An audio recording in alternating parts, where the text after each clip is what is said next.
Being is our deepest look into the unwritten book of an athlete's life. The style, the essence, the harmony, the strife. Our very best reporting, words and images consorting into one.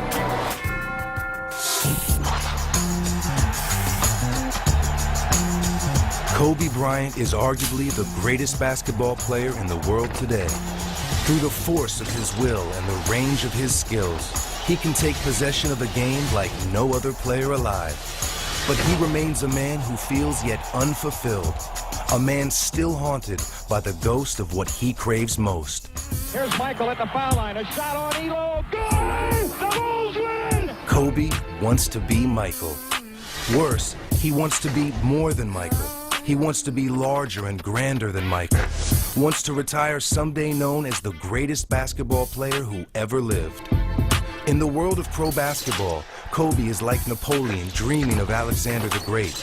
Both conquered worlds, but Alexander came first and he did it best. Brilliant, charismatic, universally revered.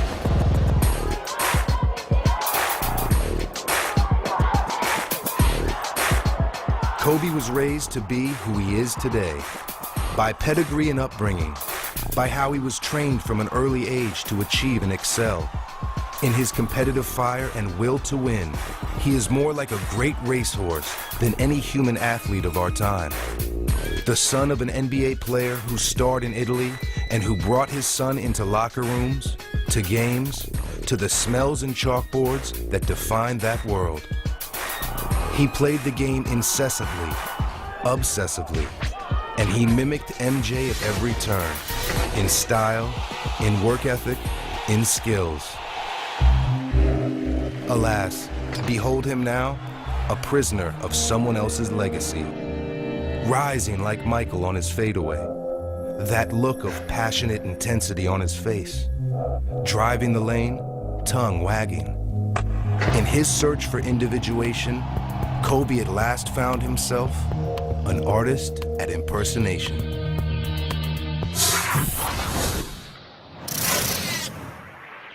This is me. This is how I am. How do you elevate your team? How do you get to the next level? You have to have some kind of luck. And the answer to prayer. Kobe Bryant MVP. How does that sound? It sounds pretty awesome. Sounds pretty awesome. It's it feels great. It feels great, and you know, more so because we all sharing this together. And I think that's the greater sense of enjoyment. Yeah, I would like to be traded. And as tough as it is to say that, as tough as it is to come to that conclusion, I just don't see how you can rebuild that trust. This is a long way from 11 months ago, isn't it? I mean, a long way. No kidding. No kidding, man. If you told me we'd be sitting here, 11 months ago, man, I think you were crazy. You've said you came to trust teammates more. When did that happen, Kobe? How does it happen? Is that something you decided going into the season? No, it's something that we talk about as a group, and the first thing I say to them is, I told them, I said, you guys are ready. You're ready. Not only being ready for the moment, but wanting that moment. And then coming to me and saying, Cole, I'm ready. You kick it to me, I'm gonna knock it down. And those are things that I wanted to see and that I needed to see. They made me look good. Because by them working hard and doing all the things that they've done, by coming through in clutch situations, making right plays, now people are looking at me like I've done something miraculous when they've done all the work. Then you kind of start smelling that familiar smell. Me and Derek joke all the time, during the season, we kind of look at each other and say, this is starting to smell a little familiar. That's when we got really excited about it. Can you sense a difference? Because several of the guys I asked, including Lamar, said, he was so serious a few years ago that this is a new, not a new person, but a new side, an evolving side. Can you feel that? This is me. This is how I am. You know, you ask my kids and my wife, this is how I am all the time. You know, I think it's just, you know, we have a team that we all get along. I mean, we all enjoy each other's company. It's tough to do that when the chemistry isn't there. You know, the teams that we played on in the past, there was such a huge age difference. There's a lot of bickering going on. And, you know, with this team, you don't have any of that. Everybody can just be themselves. We just laugh, joke, rib each other. It's fun. It was very hard getting adjusted simply because I had a lot of trouble understanding English and the slang. But one thing I had in common with some of my other students and classmates was basketball.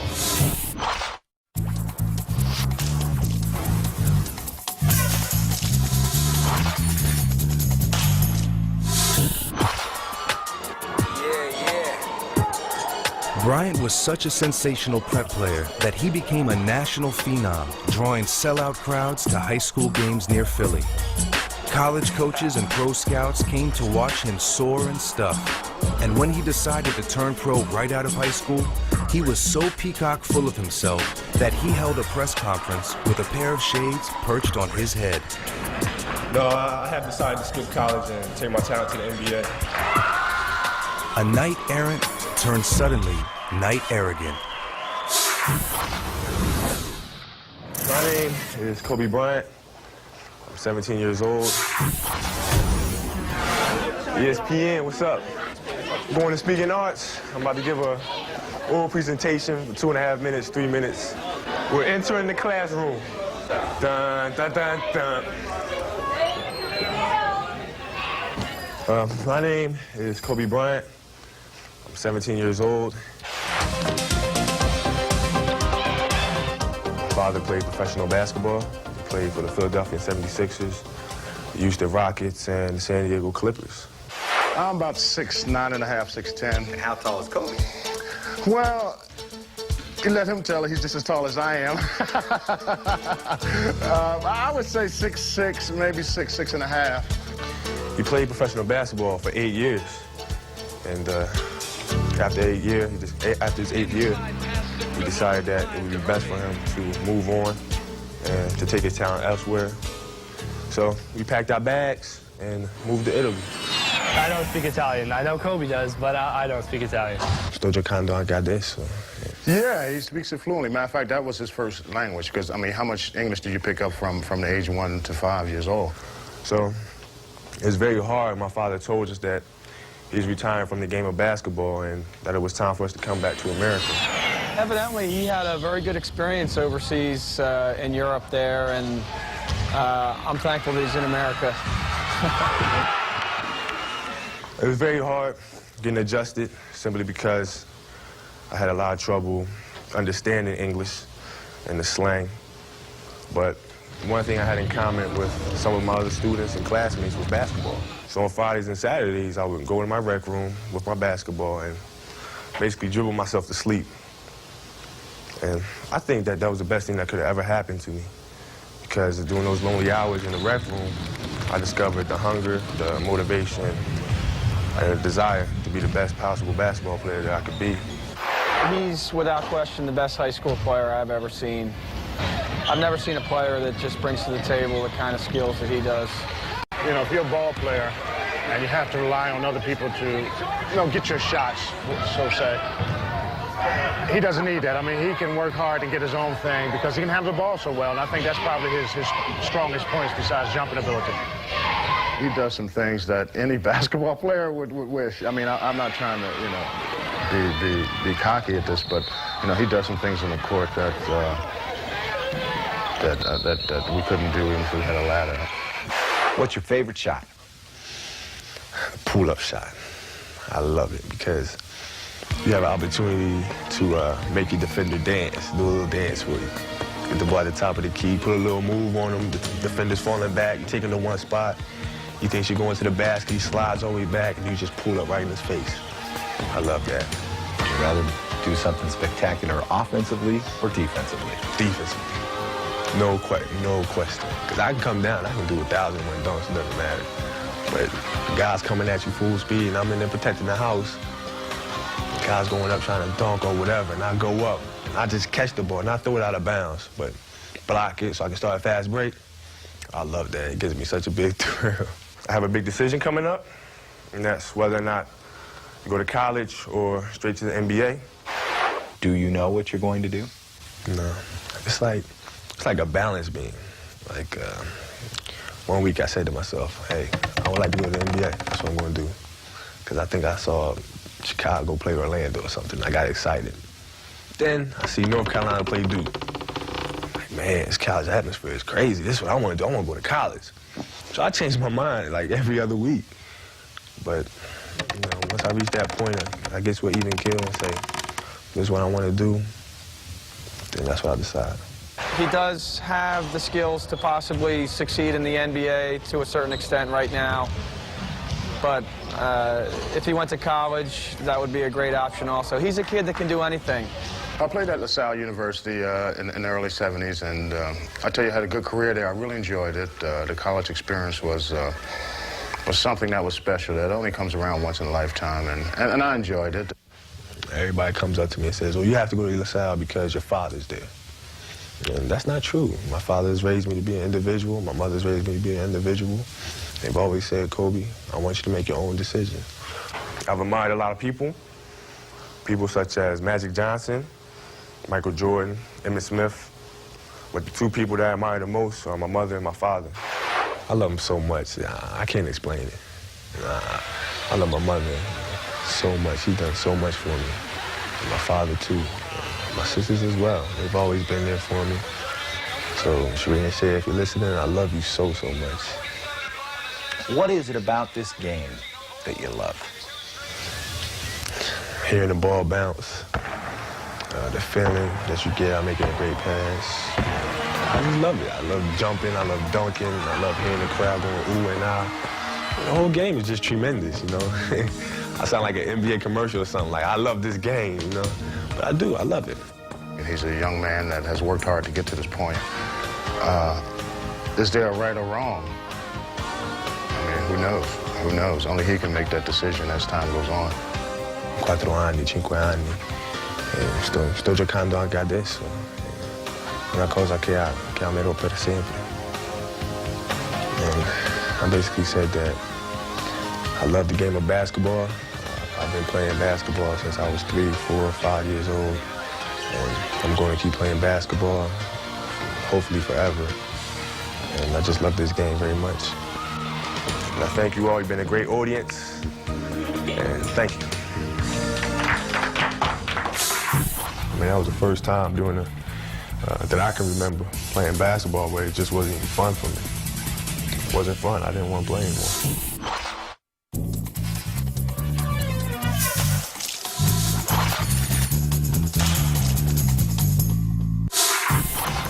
Bryant was 5 when his father signed to play basketball in Italy and moved the family there. The Bryants bonded tightly in Europe, loving and loyal to each other. So it was tough for 22-year-old Kobe when he decided to marry a young Latino, and his parents, objecting that he was too young and she not black, did not attend the wedding. The split lasted through 2 NBA championships, in which Kobe also became the league's premier shooting guard. The estrangement ended after Vanessa Bryant had a baby girl.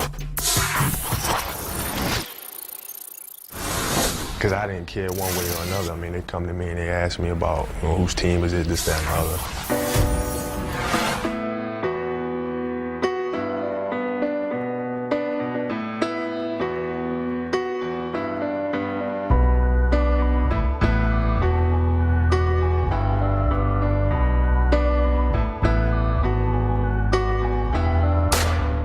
Here it is June.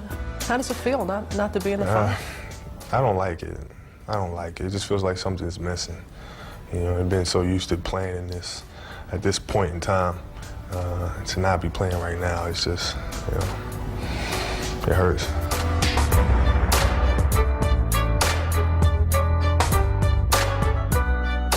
To remember, you know, you at 17, little baby face coming in.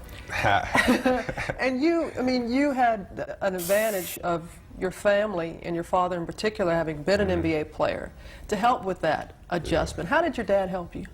It started from when I was 5 years old. and I was just hanging around him, hanging around players, seeing how he handled different types of scenarios. How would you characterize your relationship with your father today? It's good. It feels good to have him back. We'd heard about the estrangement between you two. How difficult was that for you, Kobe? It was very hard.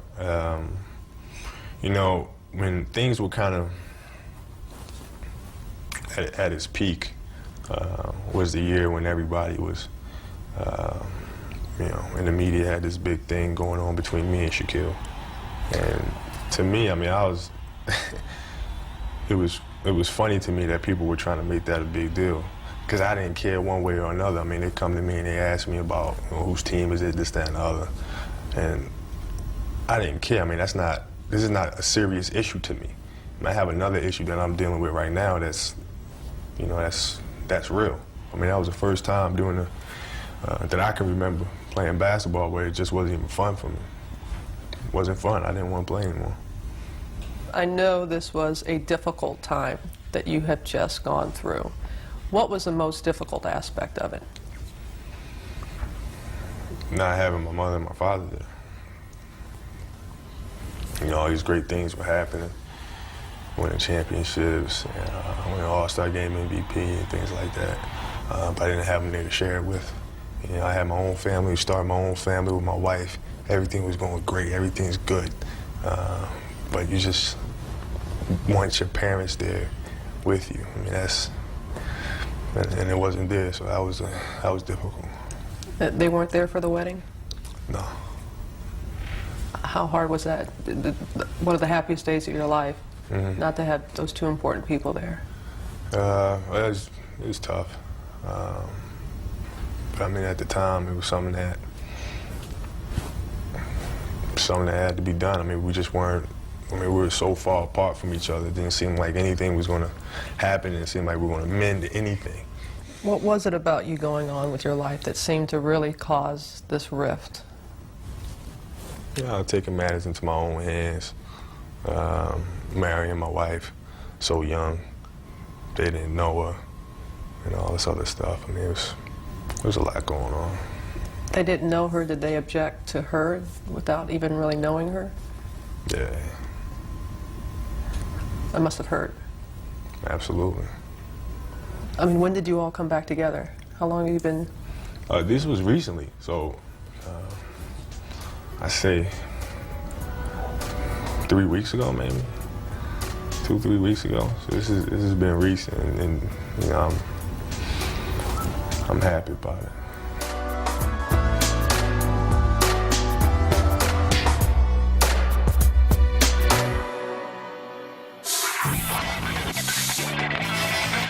When will you think it's time to pass it on to LeBron? When I retire.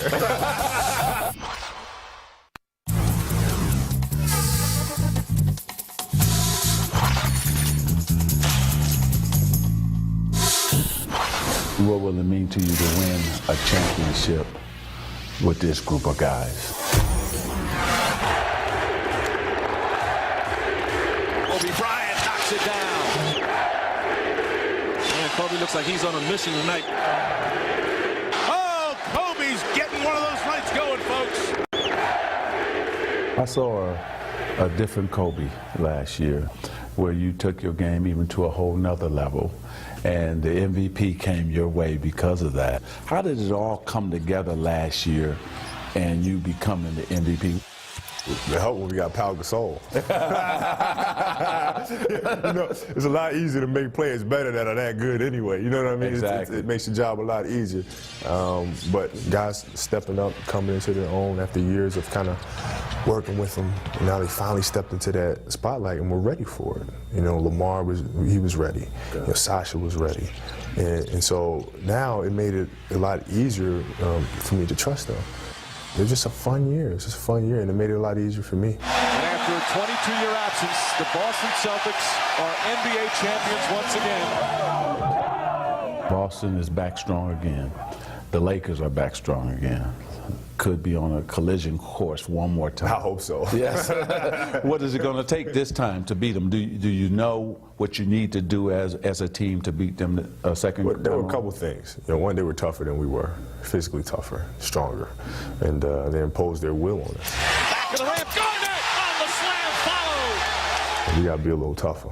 We got to get a little meaner. Outside of that, we got to be a better defensive team. Now, Dwayne Wade has been on record said that the Redeem Team would beat the Dream Team. So I'm sure LeBron James thinks the same thing. What does Kobe think?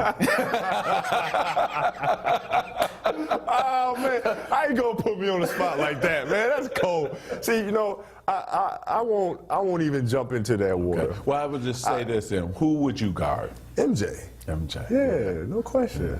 Speaking of MJ, when we passed the torch, and Larry Bird and I passed it to Michael, now here you are the best player on the planet. When will you think it's time to pass it on to LeBron? When I retire. Fair enough. I want one more championship. Give me one more championship. You know, he's a phenomenal player, man. He reminds me a lot of you, to be honest with you, because he's so outgoing, he's so gregarious, he embraces everybody. I mean, he's just got that energy about him that was just fun to be around. What will it mean to you to win a championship with this group of guys? Oh, it would mean everything. It would mean everything, because nobody thought we'd be able to get back there. He's too selfish. You can't lead this group back to this spot. Oh, they're too young. Oh, they're not tough enough. You know, so there's a lot of things that we got to prove. And so to have another party down Figueroa, man, that'll be incredible.